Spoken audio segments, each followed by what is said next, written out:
2024 presidential race. Former Vice President Mike Pence declaring tonight that he cannot, in quote, good conscience, endorse Donald Trump. CNN's Kristen Holmes is following the story for us. Kristen, what is Pence saying about his decision? Well, Wolflick, it was surprising and unsurprising at the same time. The two men served side by side. Essentially, Donald Trump was the boss of Mike Pence, and Mike Pence was one of the most loyal soldiers to the former president up until January 6th, when he bucked a pressure campaign mounted by the former president and his allies to overturn the 2020 election. Today, no real mention of January 6th when saying he would not endorse former President Donald Trump, but this is what he had to say.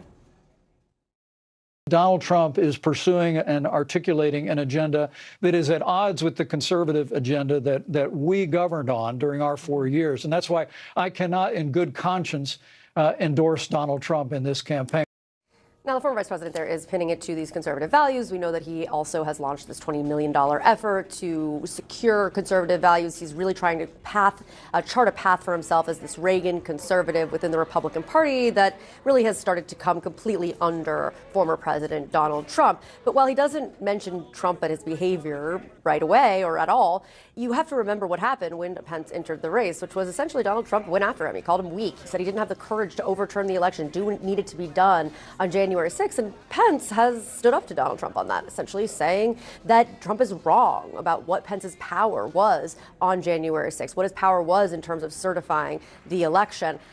It's not that surprising, again, that this is where he ended up, but it is surprising that he unequivocally said in an interview that he is not endorsing him. He could have just ignored the question. He could have said, oh, I'm going to answer that at another time. Instead, he made a decision to say, in fact, I am not supporting my former boss. I am not supporting former President Donald Trump. Yeah, very significant moment indeed. Kristen Holmes reporting for us. Thank you very much. I want to bring back CNN political commentators S.E. Cupp and Maria Cardona. S.E., this is a remarkable shift from Mike Pence, at least my perception. What do you make of him saying he can't endorse his former running mate?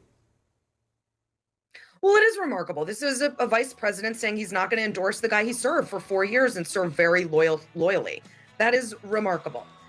However, pinning the reason on policy disagreements feels a bit like a cop-out. To say he's now at odds with a conservative agenda. Trump has always been at odds with a conservative agenda, whether that was the debt and the deficit, limited government, family values, protectionism. Mike Pence seemed to be fine with all of that. And in fact, Donald Trump exploded the debt and the deficit with Mike Pence's help. It's just crazy to me that Mike Pence can't say after all of this time, now that he's made it official, he's not endorsing him. It's because Donald Trump is dangerous. It's because he led an insurrection. It's because he's corrupt. It's because he's facing criminal indictments. It's because he's anti-America and anti-democratic. He can't say all the very obvious things.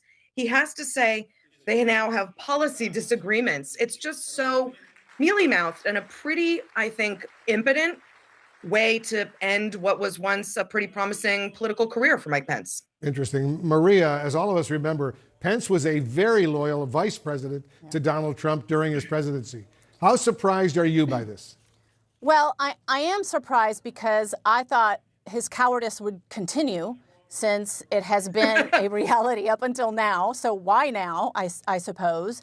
And frankly, I would have had a lot more respect for him had he said, I cannot in good conscience endorse someone who called for his MAGA supporters to murder me, because that's exactly what Donald Trump did. And so moving forward, you know, look, it does give Democrats a talking point by saying Donald Trump's own vice president did not endorse him, does not believe he is up for the job. And so that's one thing that it gives us. But at the end of the day, I really don't think it matters, because let's remember, Mike Pence doesn't even really have his own base because he never was really able to stand up for what he believes. S.E., do you think this decision by Pence could potentially impact independent voters out there, or maybe even Republicans who are skeptical of Trump? I mean, as Maria just indicated, Pence has no constituency. He's really irrelevant in the Republican Party. And listen, I mean, a bunch of us are, but he's made himself irrelevant because in carrying Trump's water, he turned off principled conservatives like me. But in not carrying it all the way across the finish line on January 6th, he became traitorous to the rest of the MAGA Republican Party. So I'm not sure his opinion matters all that much. And for independents and moderates, they're certainly not taking their lead from Mike Pence's, political compass, because we've not really seen it point due north this entire time. It's interesting, Maria. Mike Pence referenced January 6th during that Fox interview. We all remember him having to be evacuated from the Capitol as the rioters were storming the building and chanted for him to be hanged. Do you think Pence would be declining to endorse Trump if not for the events of that day?